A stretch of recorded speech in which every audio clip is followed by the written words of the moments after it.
Market Mantra, Market Mantra,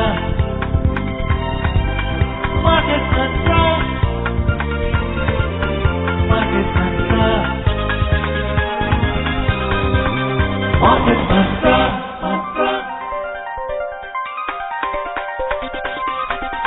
Market Mantra. Welcome to another edition of Market Mantra, in which we give you a complete update on the economic news of the day. And today being Saturday, we'll also be taking calls from you, our listeners, on any queries that you may have on business, economic and stock market matters. But do remember that we don't address stock or company specific queries. You can call us on 2331-4444, 2371-7106 and 2342-1050. Please prefix 011 if you are calling from outside Delhi. I am Ishan Mittal and with me is my co-anchor in Hindi, Manoj Pathak. नमस्कार, market मंत्र के ताजा अंक में आपका स्वागत है। आधे घंटे के इस कार्यक्रम में हमेशा की तरह हम देश और दुनिया की चुनी हुई कारोबारी, आर्थिक और शेयर बाजार से संबंधित ताजा खबरों को लेकर हाजिर हैं। आज शनिवार है और आज के दिन हमारे कार्यक्रम में आप भी हुआ करते हैं शामिल और पूछ सकते हैं हमसे अर्थनीति, शेयर बाजार या कारोबार से जुड़ा कोई भी सवाल। बस ये ख्याल रखिएगा कि हम किसी खास कंपनी या शेयर के बारे में जानकारी आपको नहीं उपलब्ध करा सकते हैं। हमसे ये सवाल पूछने के लिए आप डायल कर सकते हैं 23717106, 23314444 या फिर 23421050। हमारे साथ खबरों पर चर्चा और आपके सवालों का जवाब देने के लिए आज स्टूडियो में आमंत्रित हैं आर्थिक मामलों के जाने माने और आपके प्रिय विशेषज्ञ शरद कोहली। शरद जी, कार्यक्रम में आपका बहुत बहुत स्वागत है। नमस्कार मनोज, नमस्कार ईशान और सभी श्रोताओं को मेरा दिल से अभिवादन। आइए आरंभ करते हैं अंग्रेजी में हेडलाइन से, जिसे लेकर मौजूद हैं Ishan Mittal. Finance Minister Nirmala Sitharaman says inflation has been above the RBI's tolerance band. However, the government is taking steps to control it. On Wall Street, the Dow surges 1.7% and shares of Apple jump 4%. And Brent crude oil futures fall for the third straight week to end at $75.30 a barrel. वित्त मंत्री निर्मला सीतारामन ने कहा कि देश में मुद्रास्फीति की दर हालांकि भारतीय रिजर्व बैंक द्वारा तय निर्धारित सीमा 2 से 6% से थोड़ी सी अधिक, लेकिन इसे नियंत्रित करने के लिए सरकार उठा रही है समुचित कदम। अमेरिकी शेयर बाजार में एप्पल के शेयरों में 4% की तेजी से डाउ सूचकांक 1.7% ऊपर आया और अंतर्राष्ट्रीय बाजारों में ब्रेंट कच्चे तेल की कीमत में लगातार तीसरे सप्ताह हुई गिरावट। इसके दाम $75.30 प्रति बैरल पर आए।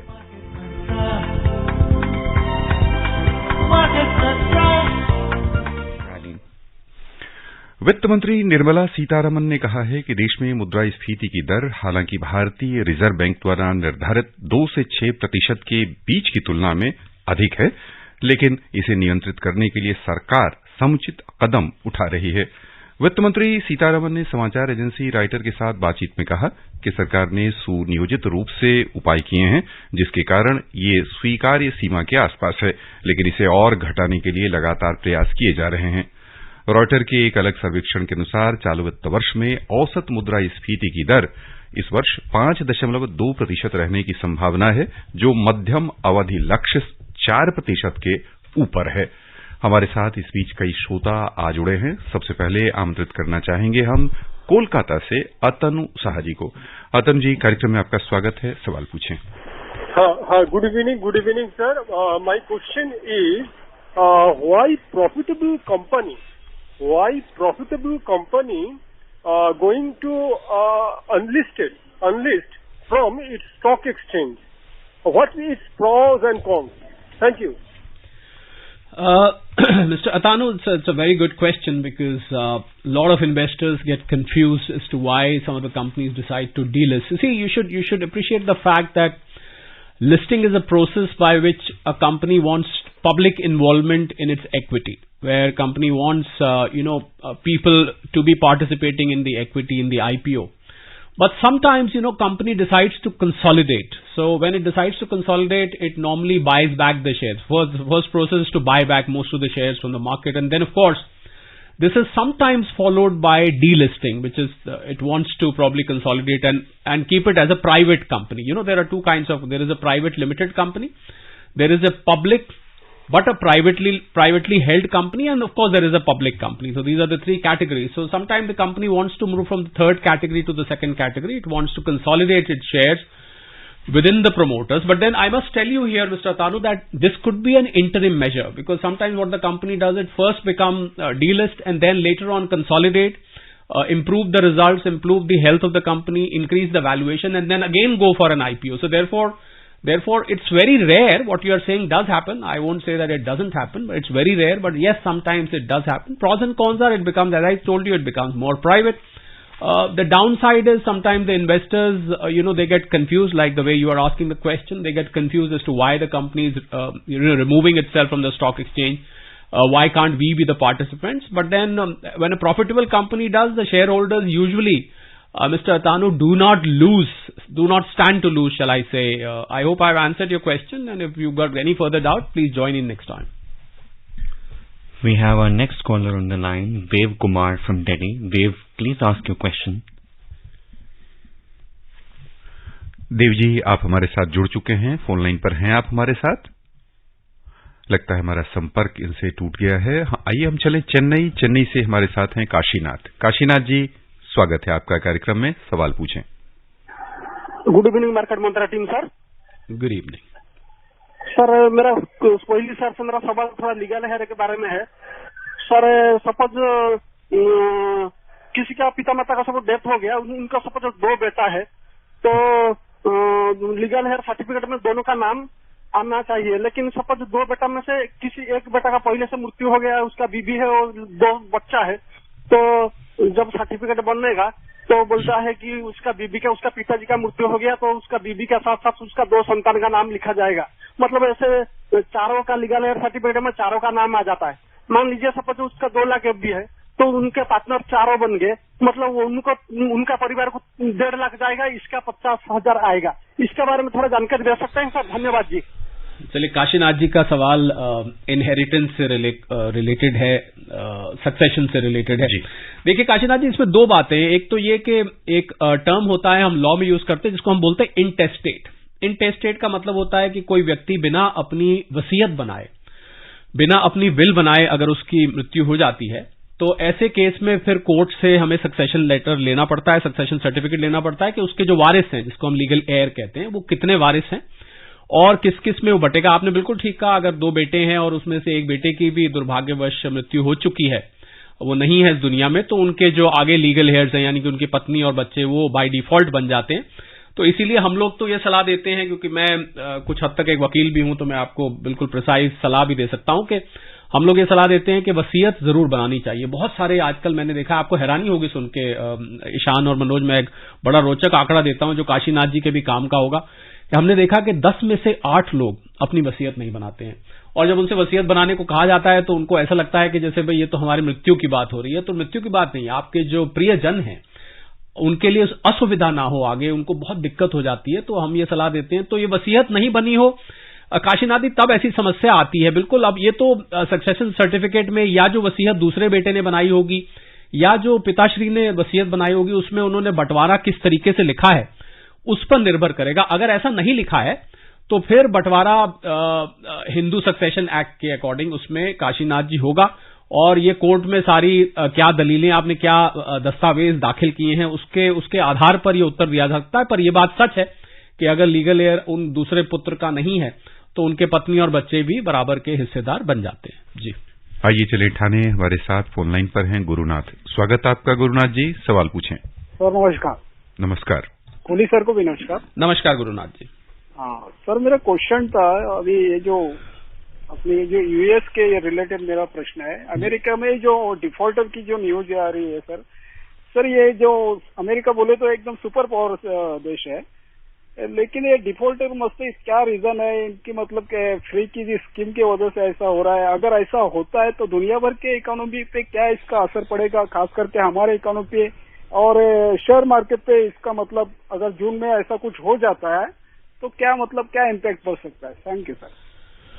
देखिए गुरुनाथ जी, ये बात सच है कि अमेरिका सुपर पावर है, पर जब हम बैलेंस शीट में कहीं और प्लेटफॉर्म पर एक शो कर रहा था, वहां से मेरे से यही सवाल किया गया, तो वहां पर भी मैंने इसी बात को कहा, वही मैं दोहराता हूं कि अमेरिका की जो वित्तीय हालत है, और उन्होंने कोविड के दौरान करीब करीब $7 ट्रिलियन जनता में बांटे, अलग अलग स्कीम्स के द्वारा डॉलर छापे भी गए, तो उसकी वजह से आपने देखा वहां महंगाई अभी तक लगाम में नहीं आ पा रही। अभी भी फेड ने बैठक करके 25 बेसिस पॉइंट बढ़ाया।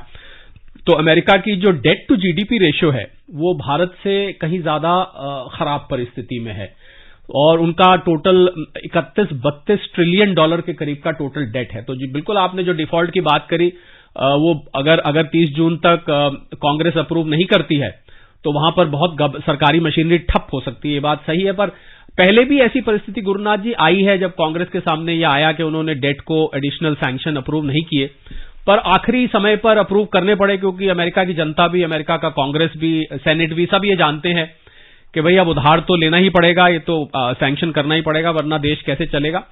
ये सच है, पर ये परिस्थिति अमेरिका की गुरुनाथ जी मैं आपको बताना चाहूंगा ये काफी पहले से बनी हुई है। पर हां, अगर बदकिस्मती से अगर ये वाकई डिफॉल्ट हो जाता है तो बिल्कुल ये तो अमेरिका के लिए बहुत शर्म की बात भी होगी, और बाकी दुनिया पर भी इसका असर दिखाई देगा। आपने बिल्कुल ठीक कहा, शेयर मार्केट पर भी, अमेरिका की शेयर मार्केट पर असर दिखेगा तो भारत पर भी दिखेगा। हम तो सुबह वहां से क्यूज लेके खुलते हैं और अमेरिका छींक मारता है तो हम तो मानते हैं कि जुकाम लग जाता है बाकी की दुनिया को खामखा के लिए। तो इसलिए बिल्कुल ठीक है, अगर वहां असर होगा तो उसका रिपलिंग इफेक्ट या कैस्केडिंग इफेक्ट हम बोलते हैं, वो यहां पर कुछ न कुछ आपको जरूर महसूस होगा। तो आप उसके 30 जून पे बाकायदा आप नजर बनाए हुए बनाए रखिए जी। And now on to our next caller, Mohnish from Mumbai. Mohnish ji, please ask your question. Good evening everyone. Sir ji नमस्ते। नमस्कार मोहनीश। सर मुझे आपसे पूछना था, can you please shed some light on REITs, real estate investment trust fund? जी मोनीश, देखिए REIT जो होते हैं, आपने बिल्कुल ठीक पकड़ा, रियल एस्टेट इन्वेस्टमेंट फंड्स होते हैं। और हुआ क्या कि रियल एस्टेट में जब छोटा निवेशक, small investors, when they want to participate in real estate boom और real estate as an investment, they were not able to participate. If I've got say 50,000 rupees and I want to participate in the real estate boom, or I want to buy real estate, of course I cannot buy. I mean, in a large city you cannot buy. So इसीलिए ये funds बनाए गए REIT की कि this is like a mutual fund, और इसको trust के रूप में बनाया जाता है, और उसमें छोटे निवेशक भी उसमें पार्टिसिपेट कर सकते हैं, और उस पैसे को रियल एस्टेट के प्रोजेक्ट्स में लगाया जाता है। और रियल एस्टेट के प्रोजेक्ट जब वो कीमतें बढ़ती हैं तो उसका लाभ जो है उसमें जो निवेशक होते हैं, जैसे म्यूचुअल फंड में होता है, ऐसे उनको भी मिलता है। तो real estate investment fund is basic, investment trust is like a trust where small investors invest smaller amounts also. Otherwise आप जानते हैं रियल एस्टेट आपको लेना हो बड़े शहर में तो बात कई लाखों करोड़ों में होती है। दिल्ली मुंबई जैसे शहरों की बात करें तो वहां करोड़ों से कम तो कोई जायदाद मकान आता नहीं है। पर मान लीजिए किसी के पास छोटा पैसा है तो ये एक सुविधा दी गई है। एक और इससे मिलती जुलती ट्रस्ट है मोनीश जो आपको जाननी चाहिए, उसको हम REINVT कहते हैं, real estate infrastructure investment trust, जो कि जिसके लिए हमारे जो माननीय ट्रांसपोर्ट मिनिस्टर है श्री नितिन गडकरी जी, उन्होंने भी पीछे जिक्र किया इसका, और जिसमें छोटे निवेशक, अब देश में जो बुनियादी ढांचे का विकास हो रहा है उसमें भी छोटे निवेशक पार्टिसिपेट कर सकते हैं। तो मैं उम्मीद करता हूं आपको REIT समझ आया। अब थोड़ा सा आप सर्च भी करिएगा, फिर भी नहीं समझ में आया, आप अगली बार फोन करके जुड़िएगा, हम आपको और विस्तार से बनाएंगे, क्योंकि बहुत सारे प्रश्नकर्ताओं की कतार लगी होती है तो मैं बहुत ज्यादा खोल के नहीं बताता। कुछ लोग तो शिकायत करते हैं, बहुत लंबे लंबे जवाब दे जाते हैं, पर क्या करूं, जब तक मैं संतुष्ट नहीं होता और आपकी संतुष्टि नहीं होती तब तक मैं रोक नहीं पाता हूं। अब मुझे रोकना पड़ेगा जी। अगला हमारे साथ कई श्रोता आ रहे हैं और देश के विभिन्न स्थानों से आ जा रहे हैं। हम अब चलेंगे बेंगलुरु। हमारे साथ फोन लाइन पर हैं NR प्रसाद। स्वागत प्रसाद साहब, सवाल पूछें। Good evening. This is NR Prasad from Bangalore. जी। Two questions. Yeah. One is Friday, market fell down very heavily. Sensex fell down by 695. But the cause of concern is Bank Nifty fell down by 1024, over 1,000 points. In spite of many banks has posted a very good profit and very good dividend level, but market fell down by Bank Nifty fell down by 1024. What is the reason for that? My second question is, lot of layoffs are going on globally and also in India. would this layoff really will have a bad impact on Indian economy? Thanks. Well, Mr. Prasad, very good question. See, on Friday, the markets, you're right. I mean, the bank results have been very encouraging. But there was a news, although because this is not an investment-related issue, so I can probably mention, because we do mention about specific shares also, while as a news item.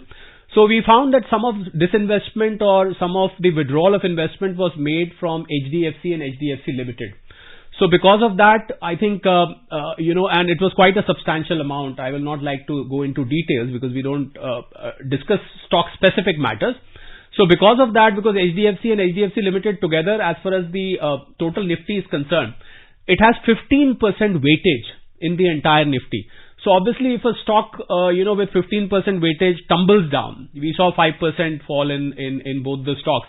So because of that, I think the sentiment of Bank Nifty went negative, and which is why you saw the fall. So I think over a period of time, this will settle down because this was a very specific reason.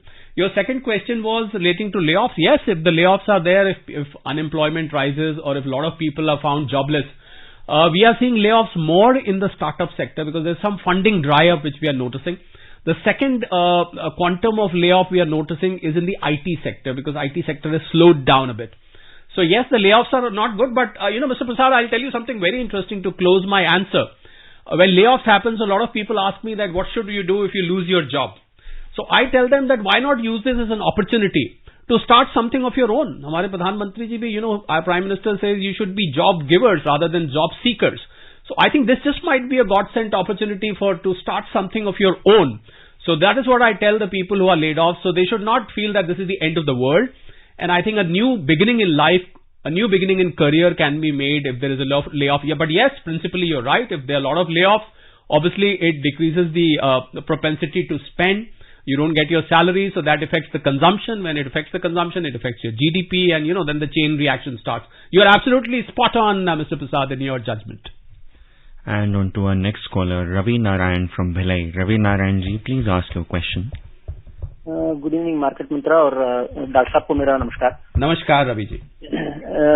मेरा सवाल है doctor साहब, ये जो gold ETF जो है वो अपन जानते हैं कि वो गवर्नमेंट का बैकिंग एक प्रकार से है, मान के चलें, क्योंकि गोल्ड पे है, सीधा सीधा गोल्ड पे होता है, जो गोल्ड कोई जो है उसको रखे।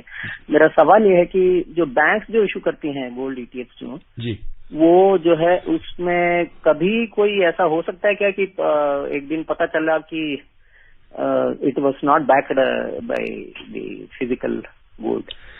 रवि जी, आपने बिल्कुल, पहली बात तो आपने बिल्कुल फैक्ट्स ठीक पकड़े हैं, मैं प्रशंसा करना चाहूंगा, पर ऐसा हो नहीं सकता क्योंकि जो ईटीएफ्स के नियम है, जो सेबी द्वारा नियम बनाए गए हैं या जो एएमसीज या बैंक्स उसको रन कर रहे हैं, उसकी नियमावली जो होती है उसमें ये स्पष्ट तौर पे लिखा होता है, it is very specifically mention that every trading in gold ETF has to be backed by. In fact आपको हैरानी होगी जब गोल्ड की ईटीएफ का पैसा बढ़ता या घटता है रोज के रोज, उनको उतना गोल्ड लेना पड़ता है या ऑफलोड करना पड़ता है। तो इसलिए I don't think Ravi ji they will ever be the case, because then they will be going against the rules.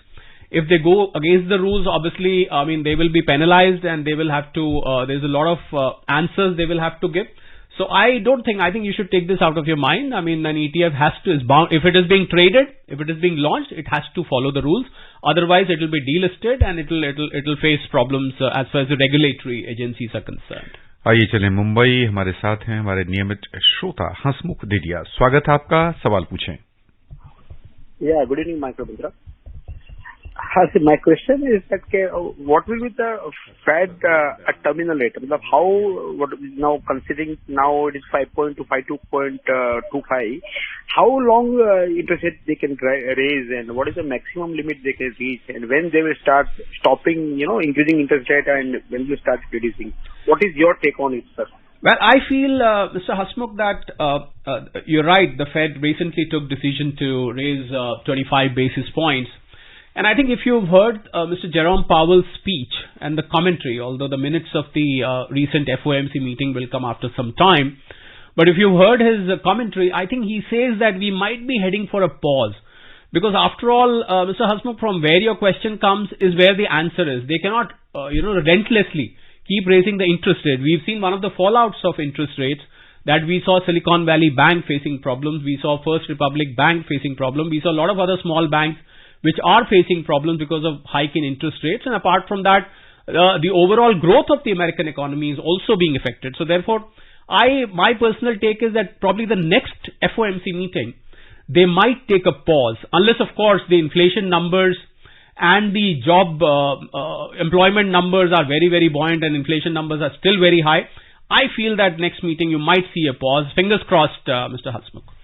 हमारे साथ कई श्रोता फोन लाइन पर बने हुए हैं। आग्रह है आप फोन लाइन पर बने रहें हमारे साथ। कुछ पल के बाद हम आपसे चर्चा करेंगे। आइए चलें अमेरिकी शेयर बाजार। On Wall Street, US stocks rallied yesterday with the Dow posting its biggest one-day percentage gain since January 6, as shares of Apple surged more than 4% after upbeat results and the US jobs data pointed to a resilient labor market. Adding to the bullish momentum, regional bank shares rebounded from declines tied to the collapse of First Republic Bank. Apple's quarterly results also cheered investors worried about a potential recession. The iPhone maker's shares hit their highest level in about 9 months, and the stock ended up 4.7%. So, the Dow Jones Industrial Average climbed 547 points or 1.7% to end at 33,674. The S&P 500 added 75 points or 1.9% to close 4,136. And the Nasdaq Composite advanced 269 points to 12,235.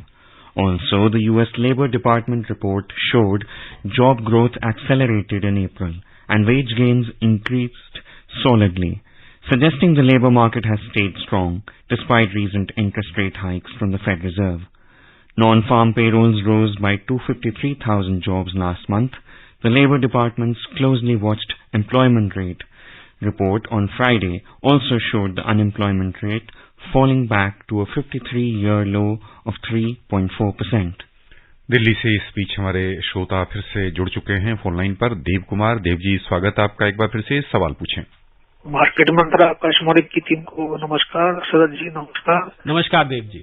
कार्यक्रम बहुत महत्वपूर्ण जानकारी का होता है, उसका time बढ़ा है 1 घंटा। बस यही सवाल है या कोई और सवाल है आपका देव जी? बहुत बहुत आभार आपका। आपके सुझाव को अपने उच्चाधिकारियों के पास हम रख देंगे, निर्णय उन्हीं का होगा, तब तक इंतजार करिए।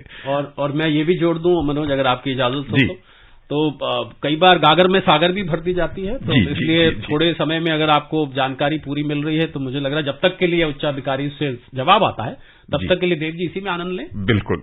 आइए चलें गुरुग्राम, हमारे साथ फोन लाइन पर है भारत भूषण। स्वागत आपका भारत जी, सवाल पूछिए। Yeah, good evening. I want to know how do we calculate the index cost of purchase in order to calculate the capital gains tax. I want to know the factor which is to be applied for indexation for cost of purchase. Okay. Of any equity share or debt-based mutual fund. I get the point. Ratnakar ji, I think this is Ratnakar ji because Bharat Bhushan ji. Bharat Bhushan ji. और Bharat Bhushan ji देखिए, you know the way to go is to for each year there is a CII which has been announced by the IT department, which is called the cost inflation index. So what you do is in the year in which you purchase the asset, there is an index available. You because I don't know your year, so therefore I will not be able to speak the number. But उस साल की आप index देखें, and then in the year in which you are selling, you take out the index, use the formula, that is inflate the index of cost while comparing it with the current year's index. Abhi current year index is about 348. So therefore, suppose you bought it at 300, so you inflate it by 48%. That becomes your new cost of purchase. Then from the sale consideration, you reduce the inflated cost and you arrive at your capital gain. This rule applies to property purchase also, to some of the other instruments like gold, etc. as well. Mumbai से हमारे साथ phone line पर हैं रत्नाकर। रत्नाकर जी स्वागत आपका, सवाल पूछें। Hello, good evening sir. मेरे 2 सवाल है। एक पहला सवाल है कि एक आईटी कंपनी ने बायबैक का स्कीम डिक्लेयर किया है जी, लेकिन वो बायबैक में हमने हमारे शेयर्स वापस देने में फायदा है क्या नुकसान है? क्योंकि हमारा बायबैक होने के बाद कंपनी का शेयर बढ़ सकता है क्या? ये एक सवाल है। जो दूसरा सवाल है, परदेशी जो फॉरेन एक्सचेंज का ये जो है अपने पास जो गंगा जड़ी है, उसमें इंडिया का नंबर 5th है, लेकिन अमेरिका का जो डेवलप कंट्री है उसका बहुत नीचे है, उसका रीजन क्या है? Thank you. Ratnakar ji, buyback का आपने पूछा, देखिए ये तो प्रेडिक्ट करना किसी भी कंपनी के शेयर के लिए कि वो बायबैक करें, पर जनरली ऐसा माना जाता है। मैं आपको एक जनरल सिद्धांत बता देता हूं कि बायबैक जब कंपनी करती है तो ऐसा माना जाता है कि बायबैक कर रही है कंपनी तो कंपनी उम्मीद करती है कि हमारा शेयर इससे भी ऊपर जाएगा, वरना वो घाटे का सौदा क्यों करने लगी। ये एक जनरल सिद्धांत है, पर किसी भी शेयर का ये कहना कि वो ऊपर जाएगा, नीचे जाएगा या कहां तक ऊपर जाएगा, ये तो बहुत कठिन है। बहुत वाकई में कठिन निर्णय होता है ये कि कंपनी को दें या हम चुपचाप बैठे रहें, हम उसको इग्नोर कर दें। तो मैं सलाह दूंगा, अगर आपको प्रॉफिट हो रहा है बायबैक में तो आप प्रॉफिट को बुक कर लीजिए और फिर दोबारा जब नीचे जाएगा मार्केट में तो फिर से खरीद लेगा। दूसरा, आपने गंगाजली की बात करी, फॉरेक्स की गंगाजली, जी हाँ, हमारी 5वें नंबर का घड़ा भर चुका है, इसमें कोई दो राय नहीं है, पर उसमें अमेरिका की कम है। देखिए, अमेरिका का तो यूएस डॉलर में तो फॉरेन एक्सचेंज रिजर्व दुनिया भर के गिने जाते हैं, तो मुझे लगता है वो तो गंगाजल सप्लाई ही वहीं से हो रहा है, तो उन लोगों को तो भला क्या जरूरत पड़ने लगी है अपने फॉरेन एक्सचेंज ज्यादा रिजर्व रखने की। दूसरे देशों को ज्यादा डॉलर में रिजर्व रखने पड़ते हैं। हालांकि मैं जोड़ना चाहूंगा कि धीरे धीरे अब डॉलर का वर्चस्व जो है वो कम होता आपको आने वाले सालों में दिखाई देगा। आप देख रहे हैं कि भारतीय रुपया धीरे धीरे ग्लोबल बनता जा रहा है। इसी प्रकार बाकी करेंसी, बाकी देशों की जो करेंसीज हैं, मुद्रा हैं, वो भी कोशिश कर रहे हैं कि हम डॉलर को धीरे धीरे कम इस्तेमाल करें। तो मुझे नहीं लग रहा अमेरिका को इस बात से चिंता है कि उनका रिजर्व हमसे कम है। वो तो डॉलर में तो बाकी देश गिनते हैं, उनका तो डॉलर तो वहीं से निकल के आता है। तो अमेरिका के लिए इतनी बड़ी ये इतनी बड़ी चिंता की बात रत्नाकर जी नहीं रह जाती है। कई श्रोता फिर एक बार हमारे साथ लाइन पर, कुछ पल आप बने रहें, पहले कुछ खबरें। Global crude oil prices fell for the third straight week after a sharp fall earlier this week, ahead of benchmark interest rate rises and on concern that the US banking crisis will slow the economy and sap fuel demand. So the Brent crude futures ended the week at $75.30 a barrel, slumping 5.3% during the week. The US crude futures closed the week at $71.34 a barrel, plunging 7.1% in the past week. हमारे साथ दिल्ली से दो श्रोता, पहले आमंत्रित करना चाहेंगे हम पीके बनर्जी साहब को। स्वागत है आपका, सवाल पूछें। नमस्कार जी। नमस्कार सर, मैं 2-3 सवाल हैं छोटे छोटे से जी। एक की एफडी 20,000 की है और उसको G50 बॉन्ड भरना पड़ेगा। मेरी एफडी 20 लाख की, मैंने तो भर दिया। दूसरा सवाल ये है कि हमारा ये गोल्ड कहाँ तक जाएगा और कहाँ तक वापस आने के चांसेस हैं। और तीसरा एक सवाल और है जो अभी आप बता रहे थे, हमारा रुपया डॉलर को कब बराबर में लाएगा। चलिए मैं जल्दी जल्दी बता देता हूं। बैनर्जी साहब, आपने 3 सवाल पूछे। एफडी, अगर आपका टीडीएस कट रहा है बैंक से और आप टैक्सेबल लिमिट में नहीं आते बैनर्जी साहब, तो आप अपना 15G या H जो भी आपकी उम्र है उसके हिसाब से आप जमा करिए, बैंक उस पर नहीं काटेगा। गोल्ड का आपने पूछा, गोल्ड मुझे याद होगा मनोज और ईशान मेरे साथ बैठे हैं, खासकर मनोज मेरे साथ उस समय थे, बहुत महीने पहले। मैंने उस समय गोल्ड 50 के आसपास घूम रहा था। आज देखिए गोल्ड कहां गया। मुझे तो आगे भी गोल्ड बहुत चमकता हुआ दिख रहा है। गोल्ड को ना असल में क्या है बैनर्जी साहब, थोड़ी सी अशांति पसंद है, थोड़ा सा ये मिसाइल चले ये सब पसंद है, उसको डिस्टर्बेंस पसंद है। तो जब ऐसा माहौल, रिसेशन पसंद है, डॉलर का गिरना पसंद है, तो ये सब बातें जब होती दिखती हैं, मुझे लग रहा है कि लॉन्ग टर्म प्रोस्पेक्ट गोल्ड का अभी भी अच्छा है और अगले लंबे अवधि के लिए आप लें तो आपको अच्छा रिटर्न दे सकता है। इनका तीसरा सवाल और था मुझे। हम दूसरे व्यक्ति को RS दहिया साहब को आमंत्रित कर लेंगे। बहुत संक्षेप में आप सवाल पूछ लें दहिया साहब, बहुत कम समय। सर नमस्कार जी।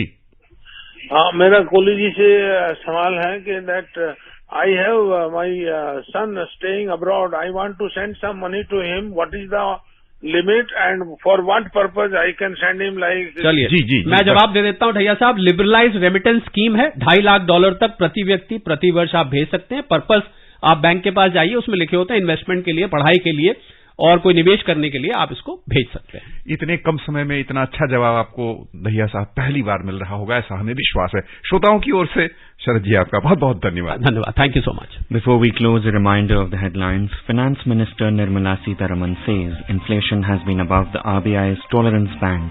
However, the government is taking steps to control it. On Wall Street, the Dow surges 1.7% as shares of Apple jump 4%. And Brent crude oil futures fall for the third straight week to end at $75.30 a barrel. And that's it in this edition Market Mantra. For now, goodbye.